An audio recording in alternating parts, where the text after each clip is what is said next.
Wesley Saban resides in Irvine, California. He was born and raised Mormon, serving as a Mormon missionary in Brisbane, Australia in 2017. In 2021, influenced by the writings of Aristotle and St. Thomas Aquinas, he left Mormonism to pursue Trinitarian Christianity. Wesley was baptized Catholic at St. Michael's Abbey in 2023.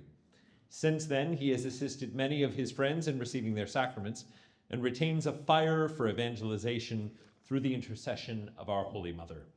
Without further ado, Mr. Wesley Saban.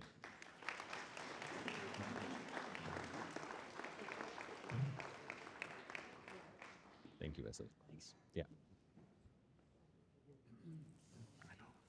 Oh, this is important. Lower this a bit.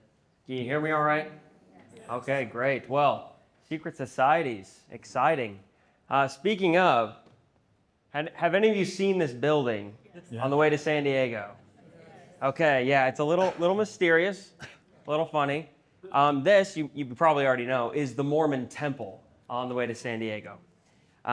More commonly known, Mormon Church, Latter-day Saints. I'm going to use Mormon just as a shorthand for tonight, make things simple. The next question is, how many of you have been inside of this building? Okay, we got a few people. Not many, obviously. I'd be pretty surprised if the whole room raised their hand. That would be a little bit concerning. It's difficult to get past the guardrails, right? But luckily for you, before I was baptized in 2023 at St. Michael's Abbey, I was once a faithful, worthy, and participating member of the Church of Jesus Christ of Latter-day Saints, this secret society. In other words, I wore the magic underwear, which I won't be showing tonight. This right here, this is me, good little Mormon boy, Mormon missionary. This is the badge right here. Still have it. I still keep it just for the memories. I'm not going to go out again on a Mormon mission. I went to Brisbane, Australia, and I had, an interesting time converting those people. I should probably go back and convert them to Catholicism. But it's kind of funny to talk about secret societies and Mormonism in the same night. I mean, how many of you know a member of the mafia? Right? A couple people, right? How many of you know a Mormon? Yeah, almost everybody. But just because you know a lot of Mormons, and especially because they're not very secretive about their alliance to the Mormon Church, doesn't mean that they're not a secret society. They have all of the markings of a secret society. They were founded by a man who claimed God appeared to him directly. They grew rapidly from 6 members to over 30,000 in under a decade. Now they have over 16 million members throughout the world. Their theology divinizes passions and earthly delights through arcane rituals held in one of their 386 temples worldwide. And of course, their church is extremely, extremely wealthy. You might be wondering, why did it grow so fast? How is it still around? But to answer those questions, we should start at the beginning with the founder of Mormonism named Joseph Smith. So Mormonism was founded in 1830 in upstate New York by a man named Joseph Smith. This was during the Second Great Awakening in the United States, a time when many churches were being founded. It was also called the Restorationist period. You might have known Seventh-day Adventists, Jehovah's Witnesses, Mormonism. They all came about kind of around the same time, and Mormonism was one of these. Joseph Smith's family, they were divided on religion. His father was a skeptic, and his mother and siblings were Presbyterians. Joseph himself, he visited many churches, many denominations, though not Catholicism, funny enough. And he wanted to know which was the one true church. Again, he should have visited the Catholic Church, but he didn't. As the story goes, he was reading the Bible and he came across James 1:5, which says, "If any of you lack wisdom, let him ask of God." And he took it to heart. As the story goes, he retired to a grove of trees in his backyard, and he claims that God the Father, and Jesus Christ both appeared to him as 2 separate personages and told him that none of the churches were true, and that he should not start, but restore the church that Jesus Christ established when he was on the earth. Now, as Catholics, we would obviously consider Joseph's vision to be, completely wrong. And when he told other people about it, they were pretty skeptical as well. But Joseph Smith was very intelligent. He was highly intelligent. And he knew how to build credibility for himself as a leader. He knew that anyone could claim to have a vision of God. He needed something concrete, something to prove that he was a man holy enough and capable enough to be called upon by God for something as monumental as restoring the one true church upon the earth. His solution? Something called the Book of Mormon, which I actually have right here. I brought a couple props. Out of curiosity, how many of you have read a little bit of the Book of Mormon? Okay, so a few people. If you've ever met the Mormon missionaries, they give these away like Oprah does cars.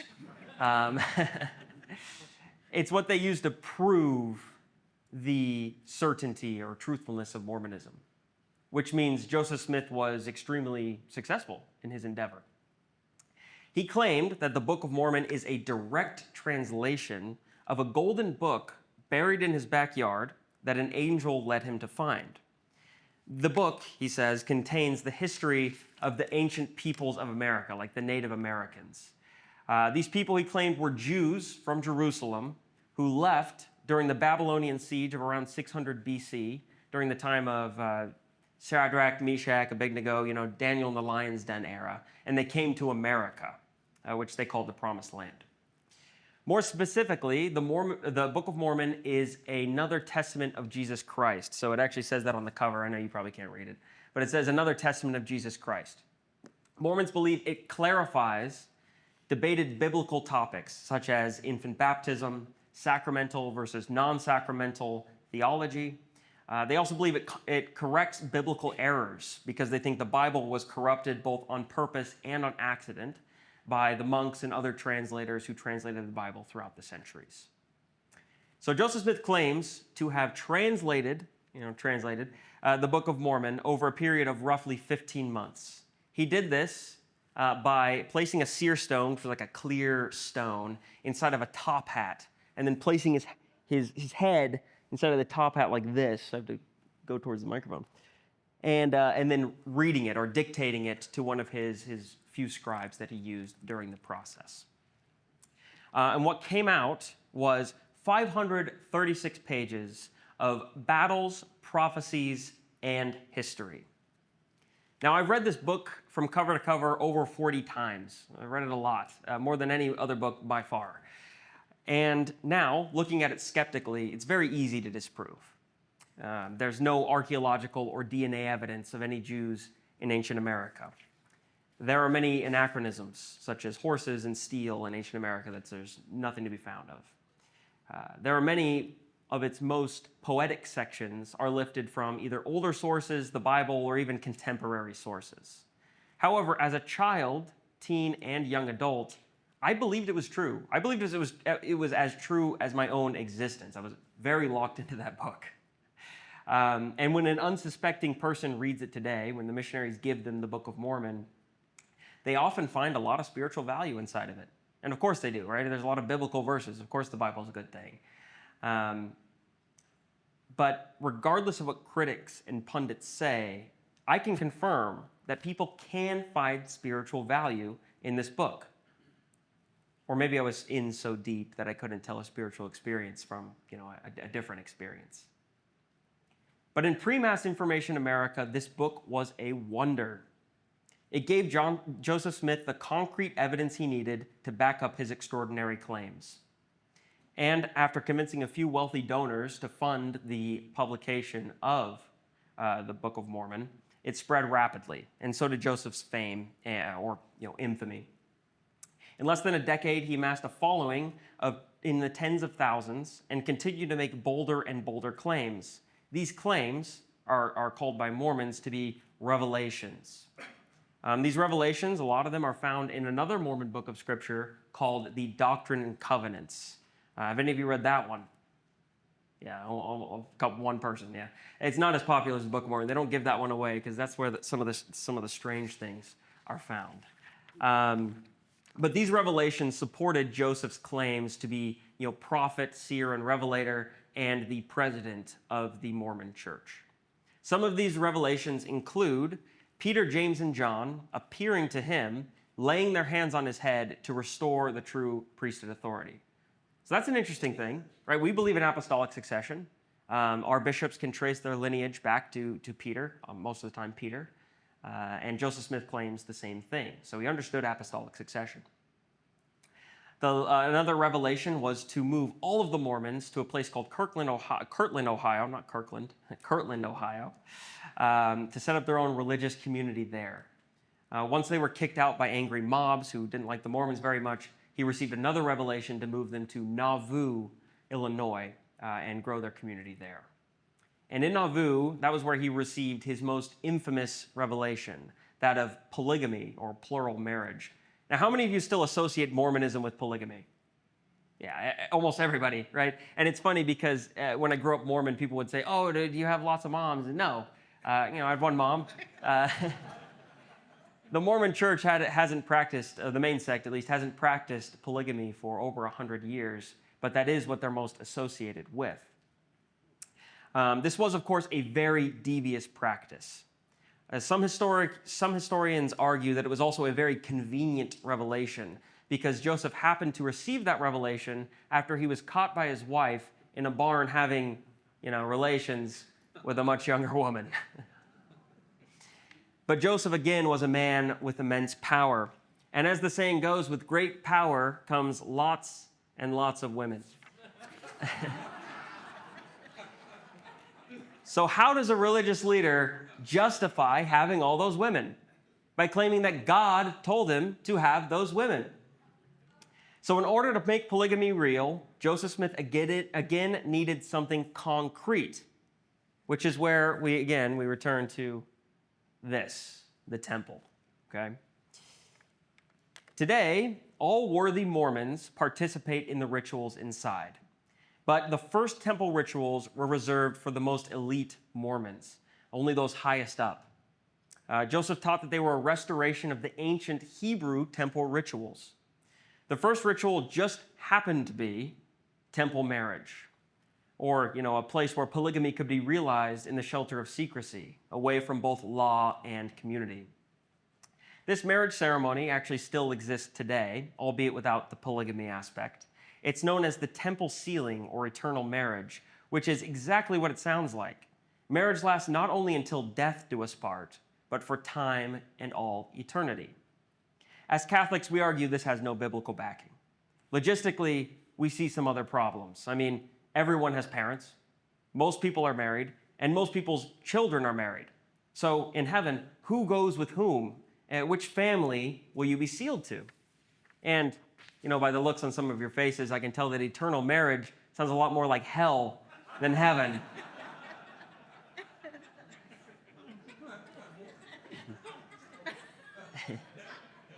But despite these problems, eternal marriage is a foundational doctrine for Mormonism. And it all began with Joseph's revelation about polygamy. Joseph went on to have around 40 wives, some of whom were already married to other men, and 2 who were 14 years old. Joseph tried to keep polygamy a secret for as long as possible. He lied about it publicly on some occasions. He even excommunicated some people who accused him of doing it. But rumors spread. And as you can imagine, even with the protection of the temple and revelation, it still caused a bit of a scandal. In the midst of scandal, he returned to a strategy of creating something concrete. He claimed to have another revelation, this time to restore another ancient Hebrew temple ritual, this one called the endowment. And the endowment is practiced by all Mormons, all worthy Mormons today. But again, it began as a ceremony reserved for only those most elite Mormons or, the people who knew about polygamy and participated in it. In the endowment, they swore loyalty to Joseph Smith and the Mormon Church. They took an oath to replace the United States government with a Mormon theocracy.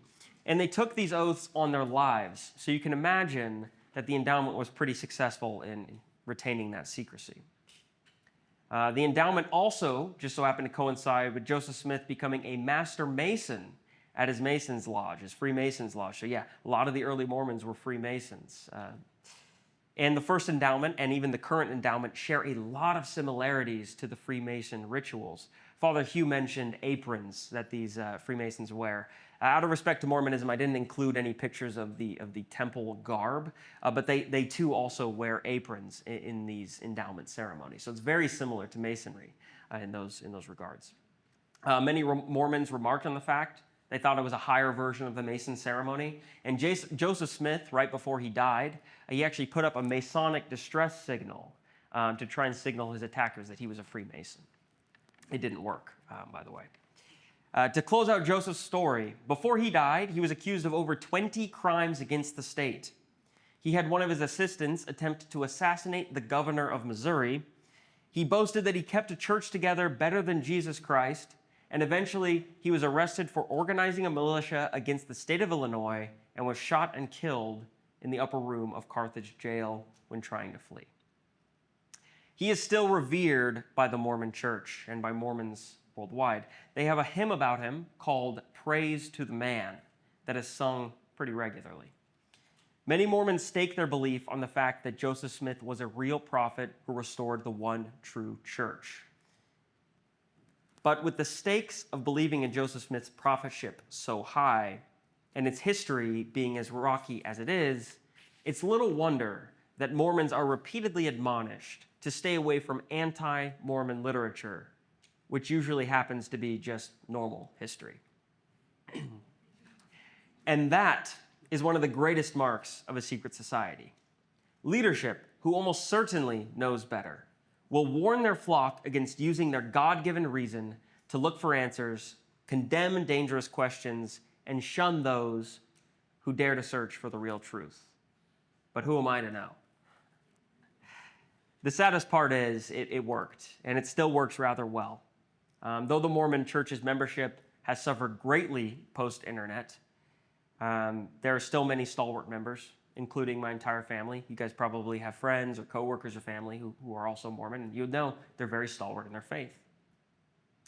And they stay Mormon for many reasons. First reason, they have a very vibrant and friendly community. They're really nice people, all right? First thing everybody says about Mormons is they're really nice. Second, their leadership does a very good job at keeping people super involved in the church. Everything is volunteer-driven. Nobody's paid. They have a lay priesthood. It's very organized in that way. But the third reason, and probably the most divisive reason, they stay because of the promises of the world to come, especially those that Joseph Smith spoke on, like the endowment and temple marriage. Those are all now open to all Mormons, as I mentioned. The temple is held by Mormons to be the pinnacle of worship. It is a separate place of worship outside of their chapels, and it's reserved for higher, more sacred ceremonies. It's also where you get the special Mormon underwear. As a child in Mormonism, you're constantly reminded that the temple is the holiest idea, and that though you can't enter yet, it's the highest form of worship. You could find this idea through songs like I Love to See the Temple, which I won't sing, but I'll read it.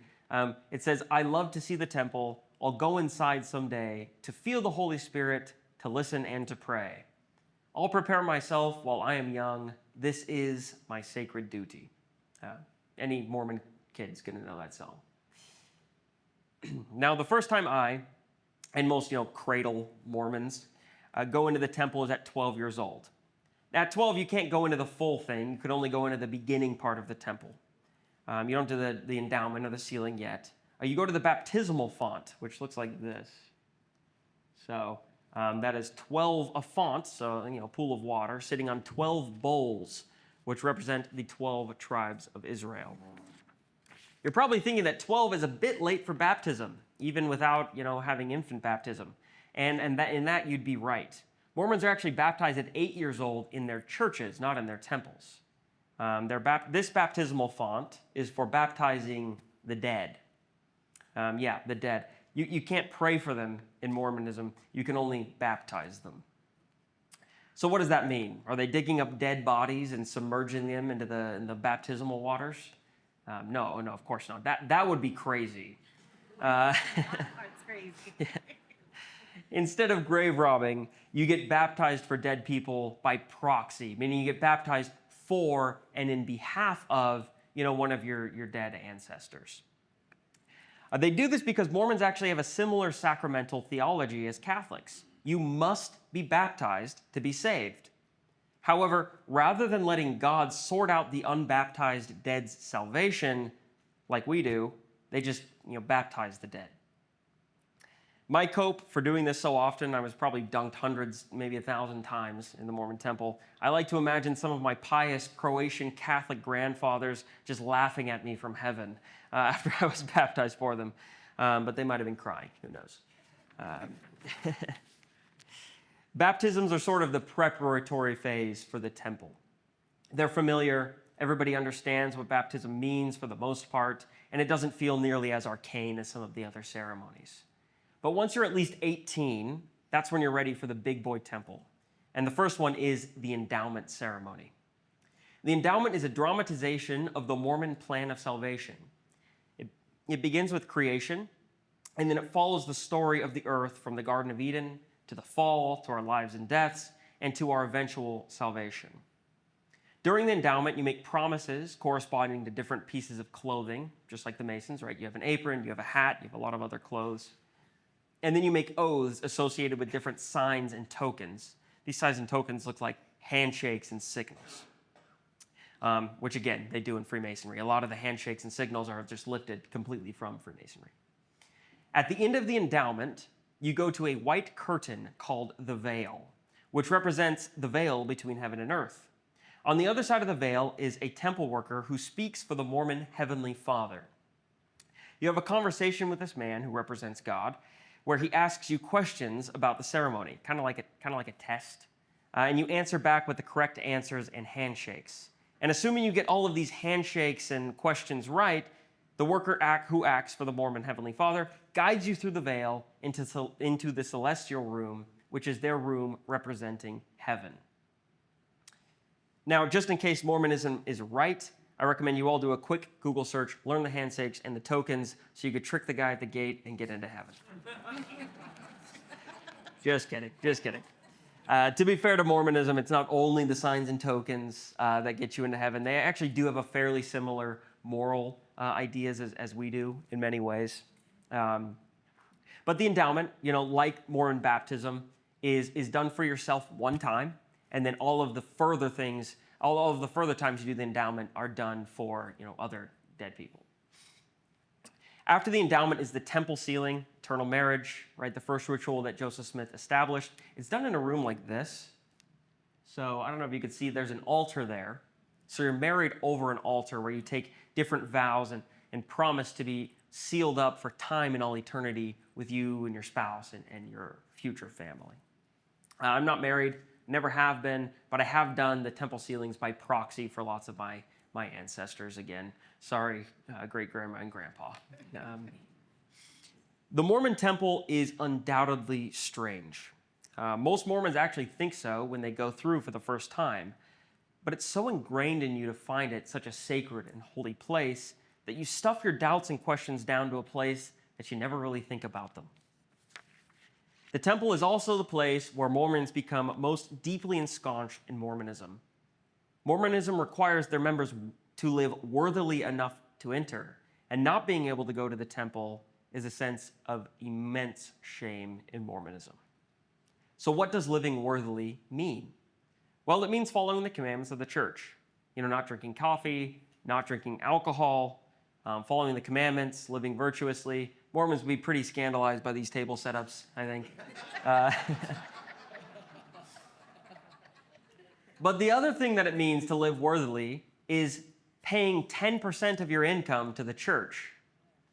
Yes, paying tithe is required to enter the temple. If you don't pay it, you can't enter the temple and you won't be eligible for salvation. So all worthy Mormons pay their tithing to the church. So it's a little wonder why the Mormon church is worth around $300 billion. And their advisors, the Ensign Peak advisors, they control almost $200 billion just on their own. So as Catholics, it's easy to think that being required to pay 10% of your income is an obvious scam or a cult of some kind. But as somebody who was once Mormon, I can attest that you don't really think much of it when you're in Mormonism. It seems biblical enough, right? You're supposed to give to the church and to people, poor people, tithing seems like a good thing. In other words, you're so deeply inculcated in Mormonism that it's very normal to you to consider things normal that other people just think are not normal at all. This obedience is rewarded with a promise of heaven. Now, this isn't very different from us, right? Our obedience is also rewarded with a promise of heaven. After all, in the confessional, we do say that we are sorry for being disobedient because we dread the loss of heaven and the pains of hell. Mormon heaven, however, is very different from ours. For them, like many religious secret societies, their heavenly rewards are based off of very easy to understand worldly passions. For us Catholics, the real one true church that didn't need to be restored, heaven is difficult to understand. It's never discussed in concrete terms. St. Teresa of Avila describes heaven as a light that does not wane, a candidness full of sweetness, a splendor infused that deliciously enchants the eyes without tire, as does the clarity in which one sees the sublime reality.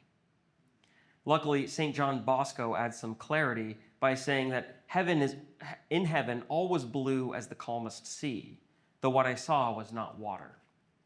These are beautiful, poetic, but what the heck do they mean? We don't really have any idea. What we do know about heaven is that we'll be participating in the most joy possible, communing with God and the saints in the beatific vision. It's completely unimaginable. Heaven is, fundamentally, a mystery.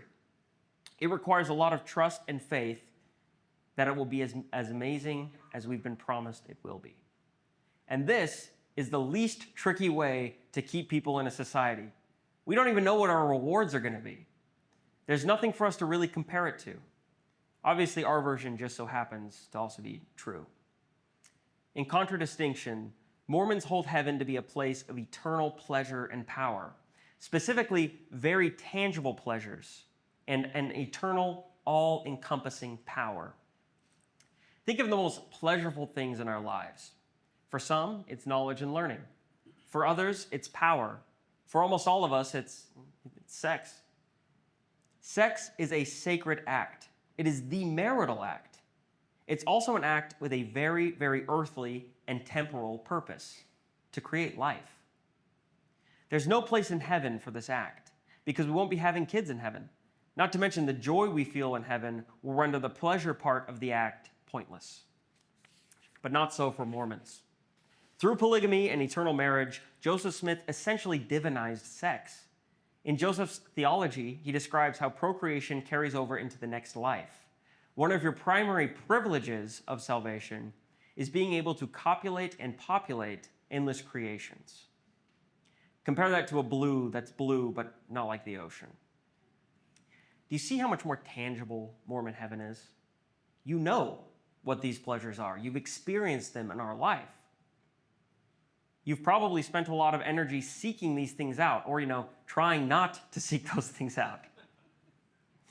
Imagine how tempting Mormon heaven would be if you didn't already know the truth, beauty, and goodness of Catholicism. Mormonism presents its members with the forbidden fruit. Not only does their theology affirm your worldly desires, it divinizes them. It works from a place so real, so tangible, that something like Catholic sacraments and Catholic salvation feel too conceptual, too much of a mystery to actually be true. And mystery is one of the primary barriers keeping Mormons from leaving their 12-oxen font and entering the true waters of baptism in one of our beautiful chapels. And as a once Mormon who was guided to the truth, thanks be to God, I know how true Mormons believe their church is. Mormonism is very funny and strange looking from the outside in. Their original founder received very convenient revelations. They have secret handshakes and a sexual heaven, and there are many, many logical contradictions in their theology. But Mormons, they do not feel lost. They feel like they have the fullness of the truth. So the real question is, how can we help these people who have no idea that they're actually lost? I think we should start by learning about them. If we care for them seriously, we need to take them seriously. Try talking with one of the young missionaries without trying to bash them or convert them on the first visit. You can try to do that on the second or third instead. Read a bit of the Book of Mormon. Invite your Mormon coworkers and friends to Mass. If any of you know any Mormons, they invite you to church activities all the time. It's nonstop. It's rapid fire. So, give them some of their own medicine and invite them to Mass. Probably not to this event, but invite them to Mass. In fact, right now, you can actually take a tour through this building right here. The San Diego Temple was newly renovated. You can go through and take a tour and see all of the rooms that are usually behind closed door for Mormons only. We should do what we can to help our friends stuck in the secret society. Because if they have to leave it on their own, they either won't or they'll be extremely lost and lonely for a long time. Trust me. Thank you, guys.